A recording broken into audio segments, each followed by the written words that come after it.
Universal star Prabhas హీరోగా నాగ్ అశ్విన్ దర్శకత్వంలో అత్యంత ప్రతిష్టాత్మకంగా తెరకెక్కిన చిత్రమే కల్కి. కల్కి ప్రపంచవ్యాప్తంగా ఈ నెల 27వ తేదీన విడుదలకి సిద్ధమైనటువంటి నేపథ్యంలో కల్కి సెన్సార్ కూడా పూర్తయింది. ఈ నేపథ్యంలోనే అసలు కల్కి సెన్సార్ టాక్ ఏంటనేది మనం విశ్లేషణ చేసుకునే ప్రయత్నం చేద్దాం. ప్రస్తుతం మనతో పాటు ఉన్నారు ప్రముఖ సినీ క్రిటిక్ దాసరి విజ్ఞాన్. ఆయనతో మాట్లాడదాం. విజ్ఞాన్ గారు నమస్తే అండి. నమస్తే. కల్కి సెన్సార్ టాక్ ఏంటి? బేసిక్గా చాలామందికి ఒకటి ముందు పరిచయం చేయాల్సిన విషయం ఏంటంటే, ఏ సినిమాకైనా సరే సెన్సార్ టాక్, సెన్సార్ రివ్యూ అని చెప్తున్నారు. సెన్సార్ వాళ్ళు ఎప్పుడు కూడా సినిమా గురించి విశేషాలు బయట పెట్టకూడదు, అదొక రూల్ అంతే. అండ్ పోనీ అయినప్పటికి కూడా తొంగి చూద్దామా అంటే వాళ్ళు ఇట్లా చూసారనుకోండి, అరే సెన్సార్ వాడు ఎగ్జైట్ అవుతున్నాడు, వాడు నవ్వాడు అనుకోండి, బా సెన్సార్ వాడికి నవ్వుతున్నాడు, సినిమాలో జోకులు బాగున్నాయి, వాడు ఏడిచాడు అనుకో, సినిమాలో సెంటిమెంట్ ఎక్కువ ఉంది, అట్లా కూడా అనుకుంటారు. బట్ అవన్నీ కూడా బయటికి అంటే ఇక్కడ సెన్సార్ టాక్ అంటే సెన్సార్ అసలు ఏ సర్టిఫికేట్ ఇచ్చింది, అదే అక్కడికే వస్తున్నా. సో ఆ రూము అదంతా కూడా డిఫరెంట్ గా ఉంటది, పక్కకు ఉంటది. అక్కడ నుంచి ఏ రివ్యూ కానీ ఏ రిపోర్ట్ కానీ బయటికి రాదు. కాకపోతే ఇప్పుడు అఫీషియల్ గా సినిమా వాళ్ళకి ఇచ్చే సర్టిఫికేట్ అండ్ దాని రన్ టైం మాత్రమే సెన్సార్ రిపోర్ట్ అంటారు. సెన్సార్ రివ్యూకి సెన్సార్ రిపోర్ట్ కి చాలా తేడా ఉంది. మోస్ట్లీ చాలా మంది కూడా సెన్సార్ రివ్యూ అలా ఉందంట, ఇలా ఉందంట, క్లైమాక్స్ అదిరిపోయిందంట, ఇంటర్వెల్ బ్యాంక్ ఇట్లుందంట అని చెప్తారు. కానీ ఆ టాక్ బయటకు వచ్చిందంటేనే సెన్సార్ సభ్యులందరూ డిస్మిస్ చేయాలి యాక్చువల్ రూల్ ప్రకారం. బికాస్ టాక్ బయటికి రాదు.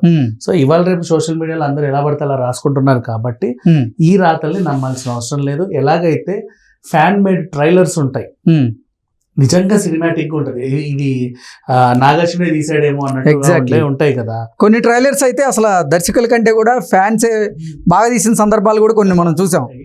అవన్నీ నమ్మొద్దు until and unless official websites నుంచి కానీ అఫీషియల్ అకౌంట్స్ నుంచి కానీ ఏదో ఒకటి రిలీజ్ అయితే కానీ నమ్మొద్దు. అండ్ కల్కి సెన్సార్ రివ్యూ మాత్రం ఇప్పటిదాకా బయటికి రాలేదు. సినిమా ఎలా ఉంటుంది, ఎలా ఉండబోతుంది అని ఎవరికి తెలియదు. కానీ రిపోర్ట్ మాట్లాడుకుంటే జస్ట్ అది U/A సర్టిఫికేట్ వచ్చింది దానికి. అండ్ అలాగే 175 minutes రన్ టైం, అంటే ఇంచుమించు ఒక 5 నిమిషాలు తక్కువ 3 గంటల్లో సినిమా. అది 3 గంటల సినిమా అంటే పార్ట్స్ ఏం లేవు, యూనివర్స్ కాదు అని తెలిసిన తర్వాత ఉన్నదంతా కన్వే చేయడానికి వాళ్ళు ఒక రన్ టైం అనుకున్నారు. అంటే ఆ సినిమాలో ఉన్నటువంటి పాత్రలన్నింటినీ కూడా పరిచయం చేసేందుకే చాలా టైం పట్టింది. అందుకే దీని రన్ టైం పెరిగింది అనుకోవచ్చు మనం. రన్ టైం పెరిగింది. దానికంటే వీళ్ళు చేసినటువంటి వ్యూహం ఇంకా బాగుంది. వీళ్ళు ఏం చేశారంటే డైరెక్ట్ సినిమాలోనే చెబితే బుజ్జి పాత్ర ఎంతవరకు కనెక్ట్ అవుతుందో అని చెప్పి ముందుగా దాన్ని రివీల్ చేయడం, ఆ తర్వాత ఒక యానిమేషన్ స్టోరీ రూపంలో క్యారెక్టర్స్ని అలా అలా అలా పరిచయం చేసి వదిలేయడం. నెక్స్ట్ నాగార్జున కూడా ఇప్పుడు ఎపిసోడ్ 1, ఎపిసోడ్ 2, ఎపిసోడ్ 3 అని చెప్పి దాని గురించి రోజుకు ఇంత మాట్లాడడం. ఈ అన్నీ ఇచ్చిన తర్వాత కల్కికి వెళ్తే మీకు అది అర్థమైపోతుంది. సేమ్ ఇది రాజమౌళి గారి బాహుబలికి చేశారు. ముందే కథ చెప్పారు, అంటే కథలకు సంబంధించినటువంటి అవేర్నెస్ ఇచ్చేటువంటి ప్రయత్నం అయితే చేశారు. ముందే కథ చెప్పేశారు అన్నీ కూడా. అలా సినాప్సిస్ మర్చిపోయా, పుష్ప 2 గురించి కూడా మాట్లాడుకుందాం. అది అంతే, మనకి లాస్ట్ ఇయర్ అల్లు అర్జున్ బర్త్డేకి ఒక షార్ట్ ఫిలిం రిలీజ్ అయింది, వేర్ ఈస్ పుష్ప. జైలు నుంచి పుష్ప తప్పించుకున్నాడు, తర్వాత అడవిలో పారిపోయాడు, కోంబింగ్ ఆపరేషన్ లో అదేదో గుట్ట పైన ఒక చొక్కా దొరికింది. అంటే అసలు పుష్పకి అంత హైప్ క్రియేట్ చేయడానికి కూడా ఆ షార్ట్ ఫిల్మే కారణం. 10 రౌండ్లు కాల్పులు జరిపితే చొక్కా మీద 8 ఉన్నాయి, 2 కాళ్ళకు వచ్చుంటాయి. తర్వాత ఏం జరిగింది, పుష్ప లేడని చెప్పేసి ఊర్లో ఏముంది అంటే ఊరోళ్ళందరూ హడావిడి గొడవ ఇవన్నీ చూసరికి మనకి ఏమర్థమైంది, సగం సినిమా తెలిసిపోయింది. సో పుష్ప దొంగిలించిన సొమ్మంతా ఊర్లో బావు కోసం ఇచ్చాడు, పుష్ప ఒక టైంలో జైలు నుంచి తప్పించుకుంటాడు. ఇంత సినిమా చూపించారు మనకి, బేసిక్గా చూపిరు కదా. అండ్ ఆ తర్వాత పుష్ప దొరకడం, అడవిలో పులి 2 అడుగులు వెనక్కేసిందంటే, అడవిలో జంతువు 2 అడుగులు వెనకేస్తే పులి వచ్చిందని, పులి 2 అడుగులు వెనక్కేస్తే పుష్ప వచ్చాడని. ఆ తర్వాత ఒక చిన్న గోరు చూపించి ఉగ్రగంగమ్మ రూపం చూపించాడు. అప్పటి నుంచి క్యూరియాసిటీ అలా కంటిన్యూ అయింది. ఈ బర్త్డేకి ఆ ఉగ్రగంగమ్మ రూపంలో ఉన్నటువంటి ఫైట్ చూపించి మళ్ళీ మాస్ లుక్ లోకి ఏదో చూపించారు. ఆ క్యూరియాసిటీ కంటిన్యూ అవుతే ఇంకా హైప్ ని పెంచింది. సినిమా గురించి ఆల్మోస్ట్ ఎంతో కొంత చెప్పుకుంటూ వస్తూనే ఉన్నారు. అప్పుడు ఆ సినిమా చూసిన తర్వాత ఓహో ఓకే సగం ఆల్రెడీ అర్థమైంది కానీ మిగతా సగం అక్కడ అర్థమైపోతుంది, కన్వే చేయగలం. ఈ టైప్ ఆఫ్ అంటే ప్రీ ప్రమోషన్స్ లోనే స్టోరీని ఆడియన్స్ కి కొత్త గొప్ప రీచ్ అయ్యేలా చేయడం, అదొక ప్రయత్నం. ఆ ప్రయత్నం ముందే సక్సెస్ అయింది అనుకోండి, తర్వాత సినిమా మీరు చూస్తే భలే ఉంది అనిపిస్తుంది. కొత్తగా అప్పుడే రివీల్ చేస్తే డైజెస్ట్ అయ్యేలోపు సినిమా అయిపోతుంది. సో అట్లా అన్నమాట. సో వీళ్ళు కల్కిలో కూడా వీళ్ళు సేమ్ ఇదే ఎంచుకున్నారు బేసిక్గా. సో ముందే ఆల్మోస్ట్ ఆ షార్ట్ ఫిలిం వల్లనో యానిమేటెడ్ మూవీ వల్లనో ఇంకా దాని వల్లనో మొత్తం క్యారెక్టర్స్ని పరిచయం చేసే ప్రయత్నం చేశారు. మొన్న యానిమేషన్లో కూడా ప్రభాస్ క్యారెక్టర్ రివీల్ అయిపోయింది. అల్లరి చిల్లరగా తిరిగేవాడు, చిన్నపిల్లల చేతిలో లాలీపాప్ కూడా లాక్కొని తినేవాడు, అది ప్రభాస్ క్యారెక్టర్. అండ్ ఒక వాహనం రెడీ చేసుకునే క్రమంలో జర్నీ. ఎక్కడ ఉంటాడంటే బ్రహ్మానందం ఇంట్లో ఉంటాడు, అద్దె కట్టకుండా ఉంటాడు. బ్రహ్మానందం కూడా పోనీలే పనుడే కదా అని చూసుకుంటున్నాడు. ఇప్పుడు ఇంత స్టోరీ మనకు అర్థమైంది. అట్లా ఇప్పుడు దాన్ని చూస్తే అంటే అసలు కల్కి అంటేనే సైన్స్ ఫిక్షన్ అంటూ అందరూ భావిస్తున్నటువంటి తరుణంలోనే అసలు కల్కిలో కామెడీ సీన్స్ కూడా చాలానే ఉంటాయి అంటూ కూడా Prabhas character it self it's a comedy. Actual చాలా జోవియల్ గా ఉంటుంది. మనం డార్లింగ్ లో చూసినటువంటి ప్రభాస్ చూడొచ్చు. పురా హాఫ్ టికెట్ అంటారు చూడ, ఒక టైప్ ఆఫ్ కామెడీ. సో ఆ టైప్ ఆఫ్ మేనరిజం ని దీంట్లో మనం అంటే సలార్ లో లేని కామెడీని లేదు సలార్ చాలా సీరియస్. ఇక్కడ ఇంకా బాల్కనీలో వడియాలు తినే బామ్మ దగ్గర కూడా అట్లా వెళ్ళుకుంటూ దాన్ని ఇలా వడియాలు లాక్కొని తినేసి వెళ్ళిపోతాడు. అట్లాంటి క్యారెక్టర్ చాలా జోవియల్ క్యారెక్టర్.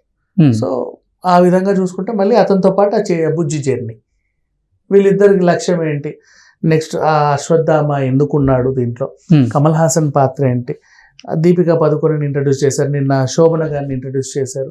సో వీళ్ళందరి తీరు తెన్నులు ఏంటి అని తెలుసుకోవడానికి మనం అందులో చూడొచ్చు. పెద్దగా క్యారెక్టర్స్ మనం అనుకున్నంత ఇదిగా అంటే పజిల్ లాగా అయితే లేవు, ఆల్మోస్ట్ అర్థమయ్యేలానే ఉన్నాయి. ఏంటి అసలు కల్కి ఏమో 2 పార్ట్స్గా రాబోతుంది అంటూ కొంతమంది చెప్తున్నారు, లేదు ఒకటే పార్ట్లో వచ్చేస్తుంది అంటూ కొంతమంది చెప్తూ ఉన్నారు. ఏంటి అసలు ఏం జరగబోతుంది కల్కి విషయంలో? కొన్ని సినిమాలు ముందే 2 పార్ట్స్ ఉన్నాయని చెప్పడం వల్ల కూడా క్యూరియాసిటీ తగ్గిపోతుంది. సో దానివల్ల కొంతమంది ఏం చేస్తారంటే అనుకోకుండా కూడా సర్ప్రైజ్ ఇస్తారు. ఒక పార్ట్ లానే చెప్పి లాస్ట్ క్లైమాక్స్ లో 2 వస్తుంది అని చెప్పి కూడా హింట్ ఇస్తారు. అలా కూడా చేయొచ్చు. బట్ ఈ సైన్స్ ఫిక్షన్ డ్రామాని మహా రోబో లాంటి సినిమాలకే సీక్వెల్స్ అవసరపడ్డాయి. కొన్ని సందర్భాల్లో తీస్తే బాగుంటది అనుకుంటే తీస్తారు, తీయొచ్చు అనుకుంటే తీయొచ్చు, నాట్ బ్యాడ్. ఇప్పుడు పొన్నియిన్ సెల్వన్ లాంటి సినిమాలు అనుకోండి, ఖచ్చితంగా 2 పార్ట్లోనే కథ చెప్పాలని ఉంటది.